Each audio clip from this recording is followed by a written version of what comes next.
Yá'át'ééh, good morning, my relatives. Today is Friday, July 12th, and I'm sitting here excuse me, once again with my second cup of coffee, iced coffee today. It's still pretty hot and humid here in DC, although it is cooling off a little bit. We are getting some rain today, which is very nice and very necessary. So, yeah, we're getting some rain. It's cooling down a little bit, but it's still fairly hot and humid in DC. So I'm drinking a cup of iced coffee, but I'm glad you could join me. And I want to begin my second cup of coffee today, like I always do, which is acknowledging that I'm living here, moving here, walking here, breathing here on the land of the Piscataway. The Piscataway are the host people of these lands.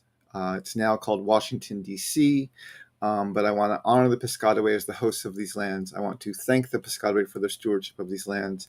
And I just want to remind myself the need to walk humbly on these lands that have a history that extend far back beyond Columbus and other Europeans getting lost at sea. So my relatives, yeah, there's some things I want to talk about. If you watched yesterday, I tried to do a second cup of coffee yesterday and my camera failed. And so I wasn't able to continue it. I had to stop it and take the post down. And so I'm trying it again today. I'm doing the same topic. I've expanded it a little bit because of the press conference last night. But I want to talk today about Joe Biden and especially about his interview he had on ABC last weekend after the debate, where he was asked about would he consider quitting the race if his inner circle and other key Democrats tried to persuade him to do so. And he responded by saying pretty much only the Lord Almighty can compel me to drop out of the race. I want to talk about that because if you understand the broader worldview that Biden has regarding his presidency, that rhetoric is a bit challenging, even dangerous, I would say.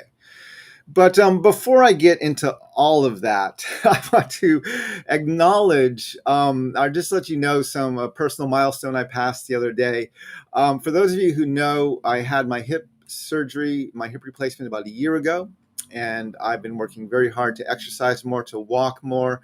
I began running. I'm doing some barefoot running. And when I started, I wasn't sure how much weight I wanted to lose. I knew I needed to lose some weight. I was well above 200 pounds. I wanted to get below 200. And I wanted to just let you know that last weekend, a few days ago, my weight went down below 180. I was weighed in at 178 the other day. And even when I started, probably a year ago, when I started losing weight and exercising more and trying to eat healthier, I knew I could get down below 180 and that would be a very healthy weight for me, but that seemed so far out of reach. It didn't even seem like that was possible. And yet, so when I passed, I went below the 180 mark a couple of days ago. I was really thrilled. I'm very excited. And so I'm probably going to do a podcast, Second Cup of Coffee, talking just about the journey over the last year as I've worked very hard not to just diet and exercise, but to move more and to eat healthier. And so as now that I've almost reached my goal is actually to get down to 176. That's the goal I want to get to. Once I get there, probably in a few weeks, I've been losing about a pound or so a week on average, maybe about a pound, 3/4 of a pound to a pound a week. So I'll probably get to my goal before the end of the month. But when I get there, I've been thinking, what do I need to do to maintain this weight? Because it's not like I'm on a diet and I've quit eating certain things, or not like I'm doing a certain amount of exercise and I'm going to stop doing these exercises. I've changed my lifestyle. I've changed what I eat and how I eat, and I changed how much I move throughout the day. I'm not just going to the gym and exercising for a certain amount of time, but I've incorporated movement into much more of my day. And so even once I get to my goal weight, I'm not really sure what I'm going to change. But maybe I'll just keep losing weight until I find a good equilibrium. I'm not sure what's going to happen. But anyway, I'll be talking about that probably in a few weeks. It's actually on July 20th is when I first started tracking my weight and my health fairly closely to see what I could do to accomplish living a healthier life. Anyway, so I'm very excited about that, and I look forward to having a discussion about that in a few days. But right now, and let me see who's online here. Yá'át'ééh, good morning. Thanks for joining. Glad you could join this morning. Cindy, Yá'át'ééh, thank you for joining. Dadian, yes, I saw Movement Matters. That is a book I just read a couple weeks ago by Katie Bowman. It is a collection of essays that Katie wrote, and Katie Bowman is a biomechanist, and she has shifted my paradigm between exercise and movement and nutrition and healthier eating. And I already actually brought in some of her comments into the presentation I gave in North Dakota last week, and I'm going to incorporate some of the stuff she talks about and teaches in her books in the book I'm writing on decolonizing faith. But if you ever get a chance to read the book Movement Matters by Katie Bowman, I highly, highly, highly recommend it. It's a great book. Andrea, Yá'át'ééh, thanks for being here. Glad you could join this morning. I'm excited to have this discussion with everybody here. So if we go back, let's go back about a week and a half ago to the CNN debate that happened between Joe Biden and Donald Trump. And this is the debate that basically demonstrated on a global scale that there are some very serious issues regarding Joe Biden's ability to operate at the level necessary to be president of the United States for another 4.5 years. And there was a lot of, he was very, very unsure of himself. He was not able to talk coherently all of the time. If you remember that debate, I'm going to put in a link because I did a second cup of coffee on it, and it was called regarding the train wreck that was the 2024 CNN presidential debate. Now, if you follow me on social media, if you've listened to my podcast before, you know that I've been calling for a long time now for both Joe Biden and Donald Trump to drop out of the race. I do not believe either one of them are fit to be president going on for the next 4 years. And so I've already called both of them, and I've been saying this, it was months ago, I think, when I first said it, that they both need to withdraw and allow younger and more capable people within their party to pick up the mantle and to run for president within the Democratic and Republican parties. And the debates in the Democratic Party kind of really exploded onto the scene after Biden's debate performance. Now, if you remember that CNN debate, Joe Biden was literally given a gift, because the rules for the debate, the way the debate was set up, is it was him and Donald Trump in a studio by themselves with the moderators of the debate. There was no live audience. And I don't know if you know Donald Trump, but debating Donald Trump without a live audience is like fighting Superman in a room full of kryptonite, right? I mean, right? Donald Trump absolutely feeds off and gets his energy from the live audience cheering him on at every step of the way. He is absolutely an actor playing for the approval of the audience. And whoever was able to negotiate that, I don't know if it was the Democratic Party or if it was CNN Standard, I don't know what happened, but holding the debate in a studio with no live audience absolutely favored Joe Biden.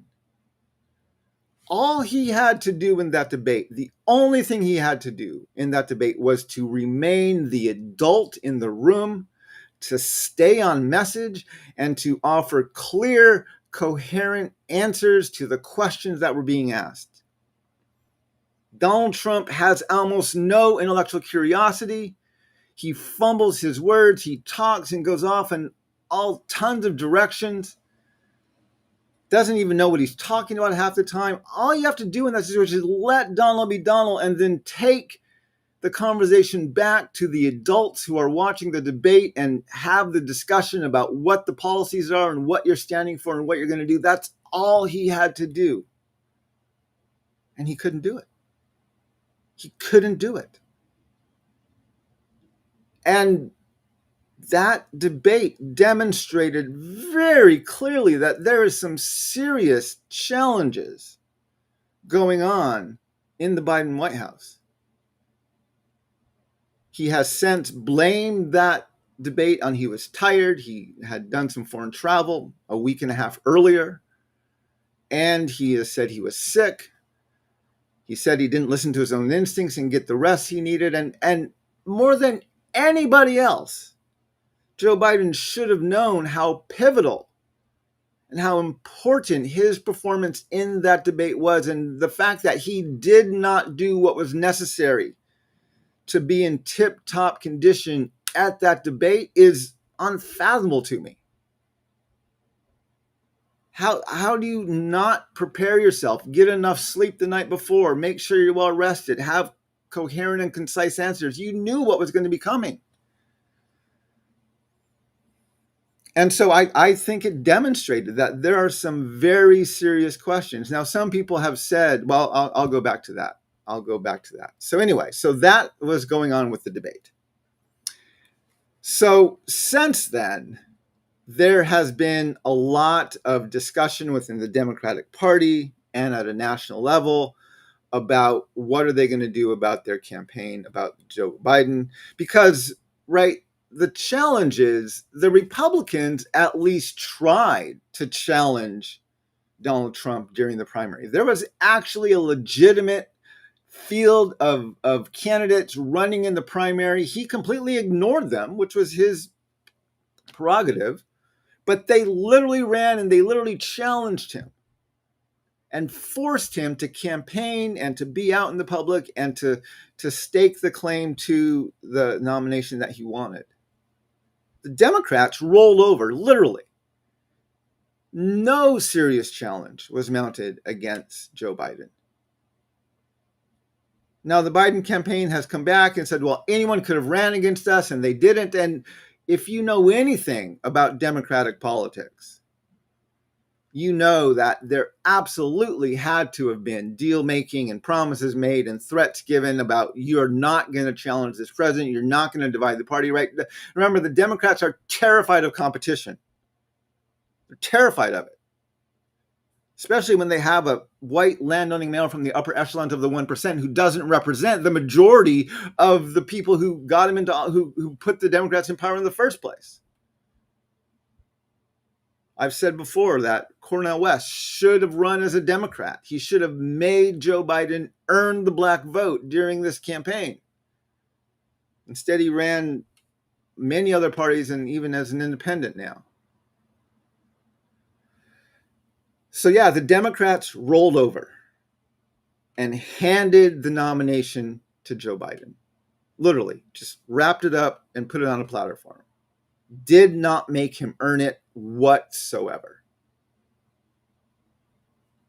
And then this debate happened. And now the Democratic Party is, oh my gosh, what are we going to do? We have to fix this. There's a problem. What are we doing to replace him on the ticket? And so I'm going to share some of these articles with you. You can read them if you want. Here's an article on The Hill just the other day. The first Democratic senator called for Joe Biden to step down. There is a lot of House Democrats. That was the first. That was about the House Democrats who have asked him to step down. This is a story in AP News where the first Democratic senator has asked Joe Biden to drop out of the race. There has been a lot of calls, a lot of debate, a lot of discussion. George Clooney just wrote an op-ed in the New York Times the other day he said he literally met Joe Biden at a fundraiser and said this is not a man who he has confidence in who could handle the presidency for another 4 years. And Joe Biden is 81 years old. He's already the oldest president we've ever had. And he's running for a second term in office. Now, Biden has all along been insistent that he is not dropping out.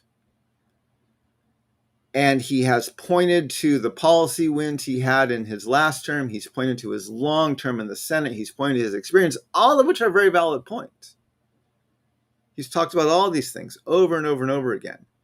And they really kind of staked their claim or their fortunes on this the NATO summit that happened earlier this week and the press conference that Joe Biden held after the NATO conference. There's been a lot of accusations that Trump's inner circle has been protecting him and not putting him out in unscripted arenas in front of the press, and basically allowing him to read off of teleprompters and to be in very controlled environments where he doesn't have the opportunity to go off script, which could show some of the decline that he's been in. And so there's a lot of debate about that. And so this NATO, and even after that, right, there was some radio stations that interviewed him after the campaign. There was one radio station, I forget where it was, where they interviewed him, and they said they basically asked him questions that the campaign sent to them. And the Biden campaign has taken some flack for that. Again, trying to do what they can to control the unscripted events that Joe Biden takes part in. And then, so yesterday was this very important news conference, our press conference, where Joe Biden had about an hour on stage and he was asked questions by many of the press, and it was completely unscripted.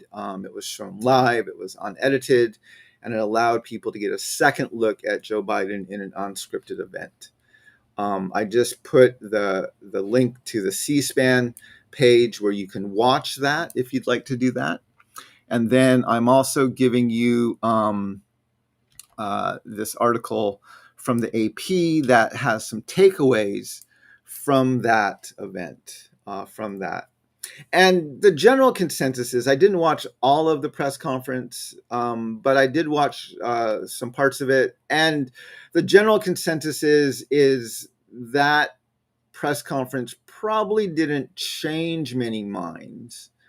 If you thought he was competent going in, he did answer some fairly complex questions, and he did kind of hold his own for most of the hour. And so you can point to that and say, yeah, that's fine. He's doing okay. See, we told you so. And if you thought he was out of touch and he wasn't mentally prepared up for this, and he was just showing his age too much, you can point easily to the first question he got, where he was asked about his campaign, and he referred to his vice president as Donald Trump instead of Kamala Harris. And then the question he got right after that, where he earlier in the day had referred to President of Ukraine as Putin, right? Right? And he caught himself. And so there were some very clear gaffes he had. And so it was very easy, if you were, no matter what side of the coin you're on, to point to one of those two things and say, see, look, this confirms what I already believed. So the press conference probably didn't change a lot of minds. And so I want to go back to the interview that Joe Biden gave on ABC. And I want to talk about that interview because there's some very troubling points in that interview that I want to discuss. And this was, again, it was an unscripted, unedited interview that was shown on ABC with George Stephanopoulos. And George covered several topics, but repeatedly pressed Biden throughout the interview on would he stay in office if he were challenged about his ability to win by either key members of the Democratic Party or by people of his inner circle. And I just want to show you some of these. I got some of these quotes, and I want to put them in here. That the thing I just shared with you from ABC News actually gives you the transcript of that interview. And so one of the questions that George Stephanopoulos asked him, he said, if you can be convinced that you cannot defeat Donald Trump, will you stand down? To which President Biden responded with a laugh and says, it depends on if the Lord Almighty comes down and tells me that, I might do that. They went on to talk a little more. George Stephanopoulos came back and said, and if Chuck Schumer and Hakeem Jeffries and Nancy Pelosi come down and say, we're worried that if you stay in the race, we're going to lose the House and the Senate, how will you respond? Joe Biden started giving his answer and then came back to this response and said, yeah, well, I'm sure, look, I mean, if the Lord Almighty came down and said, Joe, get out of the race, I'd get out of the race. The Lord Almighty's not coming down. I mean, these hypotheticals, George, I mean, it's all, and then he stopped. George Stephanopoulos asked him again. And then he answered, I'm not going to answer that question. Now, the challenge with Joe Biden saying only the Lord Almighty can persuade him or compel him to drop out of this race is Joe Biden apparently has a very weird worldview regarding his relationship with the Lord Almighty and with Christian nationalism and with his role as president. Right? I've actually talked about some of these things before. I want to go back to the first year of his presidency when there was a terrorist attack in Afghanistan towards the end of August in 2021. Several U.S. service members were killed in that terrorist attack, and Joe Biden had to say something. And so he he gave some remarks. He gave a speech. And in his speech, he said, to those who carried out this attack, as well as anyone who wishes America harm, know this. We will not forgive. We will not forget. We will hunt you down and make you pay. I will defend our interests and our people with every measure at my command. Now, this alone is problematic. If you remember, over the past several years during the Ukraine war, Vladimir Putin, president of Russia, has said numerous times, at least a couple times, that if one U.S. soldier sets foot in Russia, or if he feels that the Russian land is being threatened during this war, he will use every measure at his command to defend his country. And people in the United States were aghast. How can you talk like that? How can you speak that way? You are a nuclear power. You are threatening nuclear war. How dare you talk that way, Mr. Putin? But our own president, Joe Biden, spoke the exact same way regarding our country and our safety just 3 years ago. And if I didn't tell you this quote was by Joe Biden, you all would have thought it was from Donald Trump, because that's exactly how he speaks. I want you to know, when Joe Biden and Donald Trump get threatened, their rhetoric, their language, and even their use of grammar become incredibly similar, almost indistinguishable at times. But Joe Biden didn't stop there. He went on and said, I want to thank the Secretary of the Defense and the military leadership and the Pentagon and all the commanders in the field. There has been complete unanimity from every commander on the objectives of this mission and the best way to achieve those objectives. And then he said, those who have served through the ages have drawn inspiration from the book of Isaiah, when the Lord says, whom shall I send and who shall go for us? And the American military has been answering for a long time, here am I, Lord, send me. Here I am, send me. In his first State of the Union, Joe Biden used the word sacred twice. He talked about the Capitol building was a sacred space, a holy space. He said sacred, a sacred space to hold this speech. And later he talked about our sacred duty as Americans to take care of our veterans. Now, I do not disagree. We have an absolutely moral duty, moral responsibility to take care of the people who fight wars on our behalf. But Joe Biden didn't say moral, he said sacred. Why does he bring aspects of the divine into that dialogue? Because Joe Biden believes the U.S. Army is the army of the Lord. That's fighting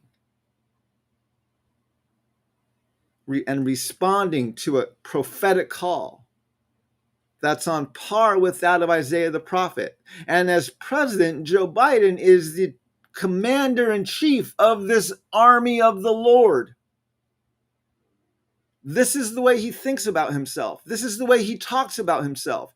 And so when he gets questioned legitimately about his ability to stay in the race, and his answer is, I will not listen to those around me. I will not listen to the polls. I will not listen to the members of my party. I will only listen to the Lord.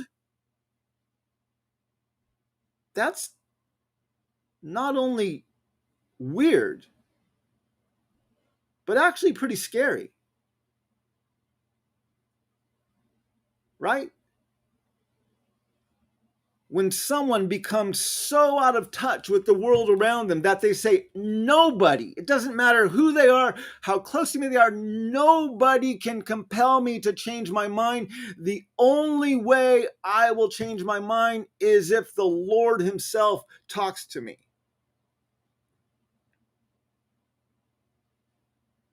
That sounds very dangerous, especially for a man who earlier in his presidency threatened the world and our enemies with nuclear annihilation, and then a few sentences later stated that the United States Army is the army of the Lord.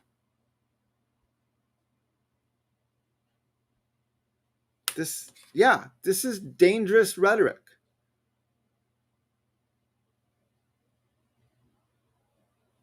So when someone tells me, who clearly, visibly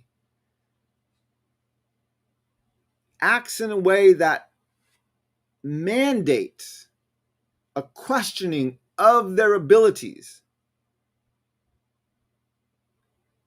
and they respond this way, that's a pretty clear sign that things have gone too far. When they literally say they will listen to nobody else except the Lord, that's a dangerous place to be in, especially when that person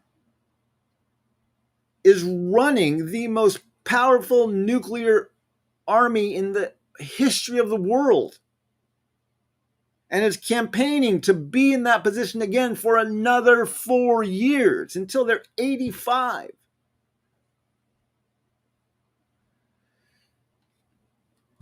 So this ABC interview was incredibly troubling, almost scary.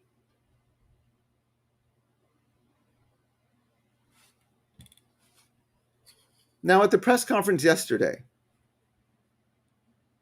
at the CSPAN, or at the press conference after the NATO summit, Joe Biden was asked, and I don't have the transcript here. I found it earlier, but I forgot to copy it. So I will put it in a little bit later. Oh, wait, no. Yeah, I don't have it here, unfortunately. But there is a transcript of his responses after the NATO summit at the press conference. And I'm going to post that in there because in that Q&A, yes, he was asked, and he referred to his vice president as Donald Trump instead of Kamala Harris. He did answer a wide variety of questions, and he did so fairly coherently. But he was asked one series of questions. I want to talk about this. He was asked one question by a reporter from NPR. He asked about the reporter asked about his what he wished he would have done different in the war with Israel and Hamas in Gaza. And then he asked a second question. And the second question he said, and then secondly, if I may, I wanted to ask you about your presidential campaign. I remember covering your campaign in 2020, and there was a moment when you referred to yourself as a, quote, bridge candidate, a transition to a younger generation of leaders. I want to understand what changed. Joe Biden went on for a long time about the situation in Israel and talked about why he was very well positioned to respond to what was going on in Israel.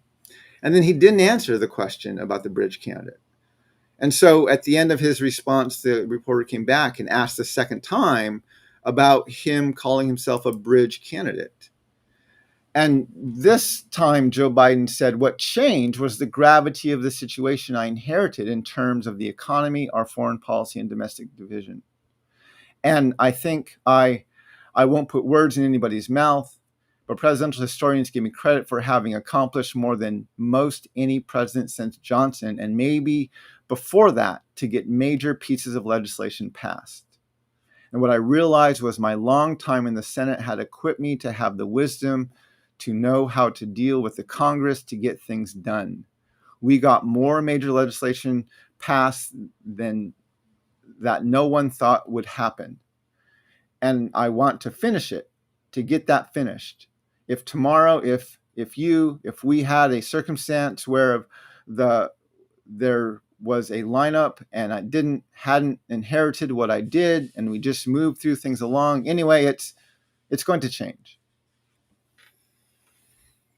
So basically, Joe Biden's response to his referring to himself 4 years ago as a bridge candidate, someone who was going to usher in a new generation of younger politicians, is now saying, I can't be a bridge candidate. I have to do this because I am the only person who can defeat Donald Trump. I am the only person who can win this election. And then after his interaction regarding the Lord Almighty stuff, I want to go back to the ABC interview. And so George Stephanopoulos moved on after Joe Biden said, I'm not going to answer that question, when he asked the third time about dropping out of the race.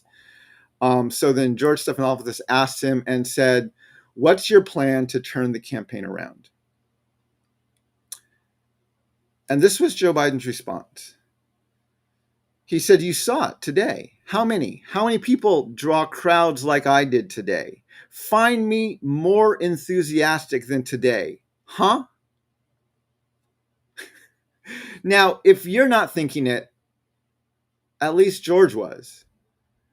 He said, I don't think you want to play the crowd game. Donald Trump can draw big crowds. There's no question about that. Right? That's what Donald Trump does. He ignores polls, except those that have him winning. He ignores election results unless they have him winning. And he constantly points to and gives credence to and stakes authority from the size of his crowds. One of the things that made the debate so utterly shameful is that at one point Joe Biden actually challenged Donald Trump to a competition in golf. And I think it was Donald Trump who said, let's not be children here. And now Joe Biden is legitimizing his campaign by pointing to the size of his crowds and pointing out that he alone is the only one who is able to solve these problems.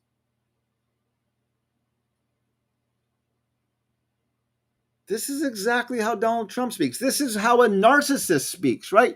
Narcissists create problems that only they can fix. The similarities at this point in their rhetoric and in their willingness to listen to outside voices, the similarities between Joe Biden and Donald Trump are eerily close. One of their primary differences is Donald Trump listens only to himself. And Joe Biden listens to nobody except the Lord Almighty. And I'm assuming himself. I've said it before, I'm saying it again. Both of these men are unfit to be president of the United States of America. Neither one of these men should stay in the race. And if either one of them wins, we are going to have some major, major challenges to deal with in the next 4 years.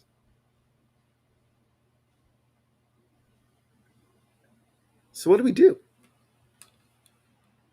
There was an article in Politico a few weeks ago.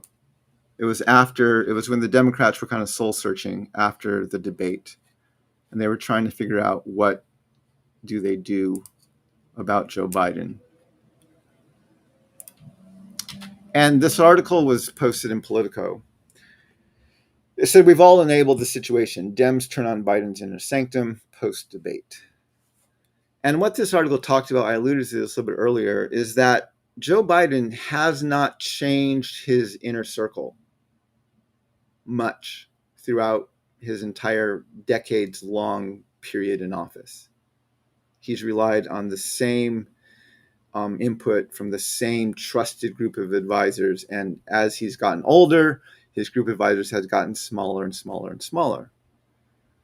And it was pointed out in numerous ways in that article and other places how those advisors have sought to protect Joe Biden by limiting his unscripted interactions with the press and with the public, and to choreograph and to script as much of his stuff as they possibly could, whether it was cabinet meetings or whether it was interviews and everything else in the middle. And so this debate was one of the first major unscripted tests that Joe Biden had in a very long time, and he failed it miserably.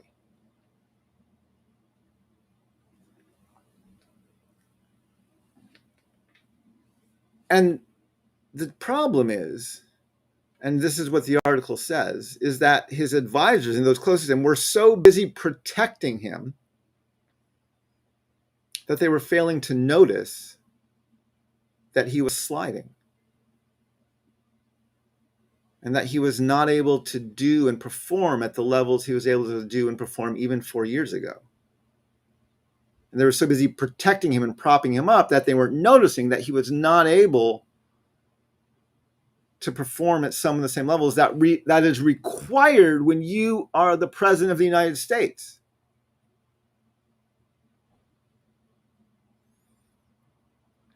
Right? If you're someone's daughter or son, someone's child, and especially when you're about my age, or maybe it was when you were younger and your grandparents were older, right? And as they got older, right, they're driving, they have their driver's license, they're driving their car. And as either their grandchild or their child, you have to be able to watch them, whether it's your grandparents or your parents or other trusted people or other older people in your life, because eventually, as they age, they will lose the agility and the reflexes and the hearing and the sight to be able to drive safely. And at some point, you have to be able to step in and have the conversation and take their keys. Not out of dislike, not out of anger, but out of concern, out of being responsible. By acknowledging that by continuing to let them drive, not only am I putting their own life at risk, but I am putting the lives of other people who are on the road, their lives at risk. Now, some elders give up their keys willingly, and others fight for them and want to hold on to them because it's a level of independence that you're losing. But you need to have trusted people around you who not only are going to protect you and protect your dignity, but who are going to be able to have the hard conversations with you when they need to be had. And it looks like the people Joe Biden chose to put around him to protect him have overemphasized their protection of him and have lost their responsibility to the rest of the nation to speak honestly and truthfully to the person they're trying to protect. Yes, Joe Biden's probably not going to listen to you or me protesting. He's not going to listen to the polls, apparently. When he was asked about the polls in the ABC interview, he said, well, that's not what our polls are saying, which is the same thing Donald Trump says.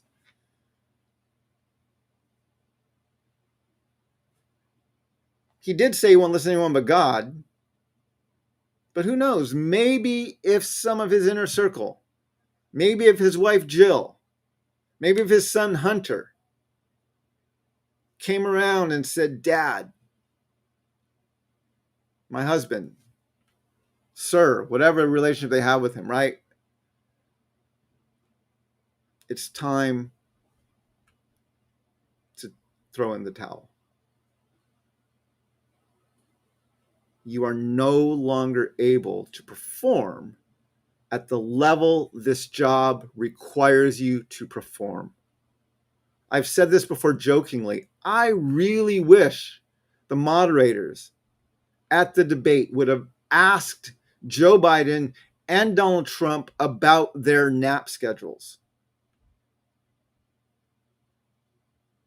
First of all, if they don't have a nap schedule, they absolutely need one. And second, I think the people who are voting for them deserve to understand how this person is protecting their competency through getting adequate sleep. When the older you get, the more a loss of sleep you have, the more it affects your performance. Don't ask that question to shame them. Ask that question to acknowledge the reality of you are two late 70 and 80-year-old men. We want to know what your nap schedule is. We want to know how you are taking your ability to function coherently throughout the day seriously. But of course, they didn't ask that question. But I think we absolutely need to. We need to know. And Biden even admitted he needs more sleep. He has to go to bed by 8 o'clock at night, right? He's said that now. I don't know why he didn't know that beforehand, but so anyway. So all of this, my relatives, I personally don't think protesting is going to fix the problem. I personally don't think. Joe Biden has said he will only listen to God. Donald Trump has said he will only listen to himself. He's not going to listen to anybody else.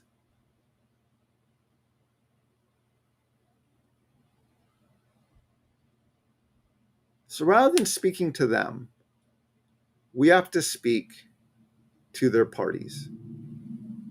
The Democratic Party, the Republican Party. We have to find out if either of these parties have people who are willing to be the adults in the room. We have to focus our energy on these people because these two men are not going to drop out.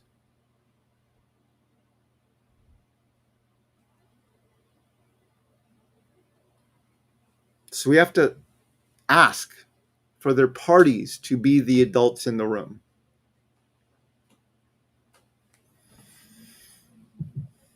And we have to make sure that we ask better questions in the future, right? I am so disappointed in their Democratic Party in the way they literally just handed this nomination to Joe Biden without making him work for it at all. That's on the Democrats. That's on them. The fact that they're in this situation, that is absolutely on the Democrats. You did not seriously challenge the man who wanted to be the next president of the United States, even though he was 80, 81 years old when he was running, and you didn't seriously challenge him. That is on you, Democrats.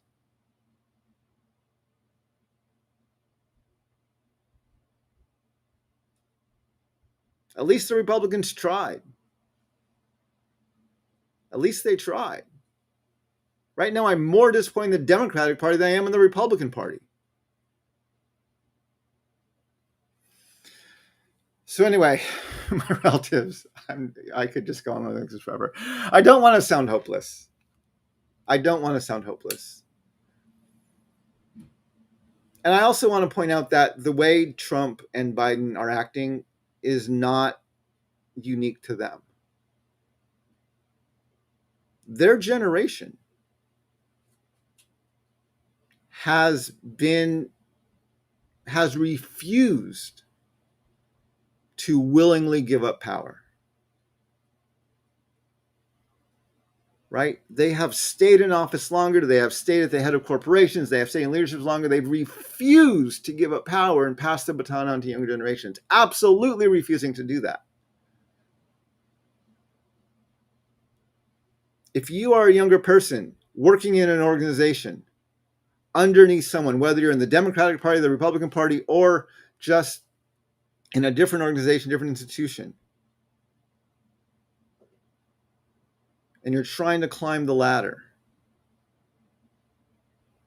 you need to learn way down the rung how to speak honestly and truthfully to those in power over you, to give them a perspective they may not even want to hear.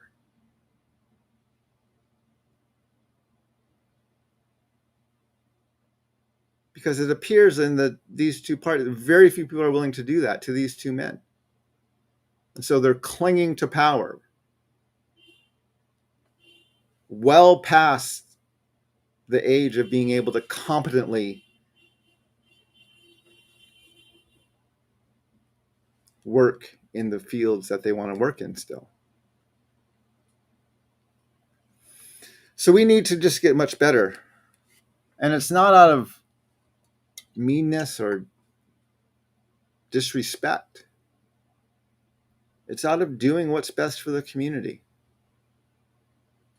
And we also need to recognize that, right, transitioning from that for our elders, going from being a 50, 60, 70-year-old someone and going into an elder who's retiring or moving out or passing on the baton, that's a hard transition, right? That doesn't come easily for a lot of people. It's a transition. It's giving up independence. It's acknowledging what's going on. And I've seen enough of my own elders in my own community struggle with that. And yeah, if we just come out of the blue and bombard them with it, we're not going to have the effect we need to have. We need to be building and developing and maintaining these trusted relationships for years prior, so that when that conversation needs to be had, we can have that conversation with those older than us. I've been doing that with a lot of the people who I'm working with. We have to be able to have those honest conversations with people. This is how you live well within a community. It's not about disrespecting your elders. It's about helping them transition into their new stage of life. Joe Biden said he was going to be a bridge candidate. Democrats, you need to hold him to that. You need to help him do that.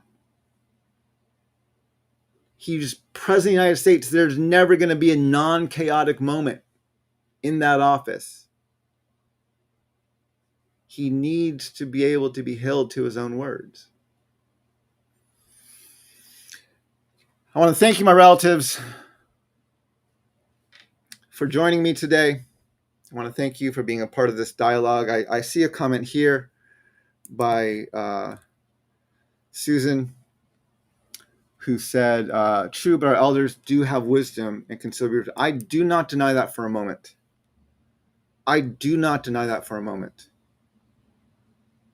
if Joe Biden were truly to pass the baton onto a younger leader, he could absolutely be a trusted advisor going into this next campaign, going into if they win the election, going into their next 4 years in office. He could absolutely provide a ton of wisdom.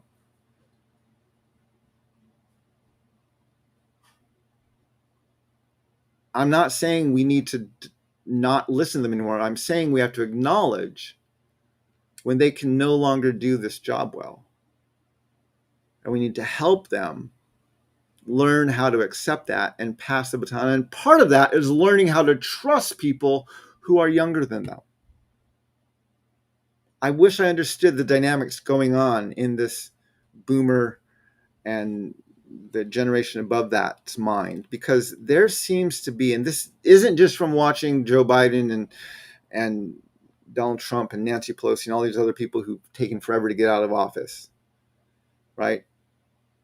But also just conversations with elders in the community, right? And why do they struggle so hard to pass the baton and to trust people younger? I see this across the board. I don't fully understand it, but I absolutely know it's there.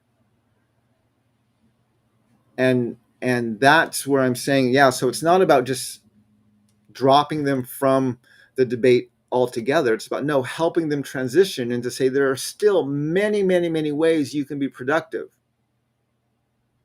But you're 81 years old, Joe. You cannot be at the top of the ticket anymore. You need to begin to trust those who you've invested in who are coming up the ladder. Appreciate that comment. But my relatives, I hope these things are helpful. I know I've talked for a while here, but this is an important issue. And at the moment, I am really torn about this upcoming 2024 election. Because again, I truly believe neither Donald Trump nor Joe Biden are fit to be president and to win the election of 2024. Neither one of them. And so we need to have some serious conversations as a nation about what we're going to do. If you're a Democrat and you have sway within your party, you need to be doing what you can within your party. How can you, if Joe Biden refuses to move on, what can you do in the party to remove him from the position he's refusing to give up? Whether that happens at the convention or what do you need to do, right? What do you need to do within that party, or how do you get the people around him who he trusts the most to be able to have these honest conversations with him? These are the things, and Republicans, I'm at a loss for you, right? Your candidate has repeatedly, I mean, you knew what you got when you guys elected him, when you nominated him, right? He doesn't listen to anybody. And he's going to just do whatever he wants to do and what's going to serve him the most. And most likely, it's the people who work with him who are going to end up paying the price. They're the ones who usually get convicted of crimes and end up spending time in jail and other things like that. And so, yeah, Republicans, you have another massive problem on your hands as well, because you know who your candidate is. Like, he's very clear about who he is. This is a bit of a new side of Biden we're beginning to see now. But anyway, both parties have major, major problems. My relatives, thank you for joining me today. I hope your cup of coffee is as good as mine is. Walk in beauty, my relatives. And may we all learn how to walk in beauty together. Yá'át'ééh and Hagonet.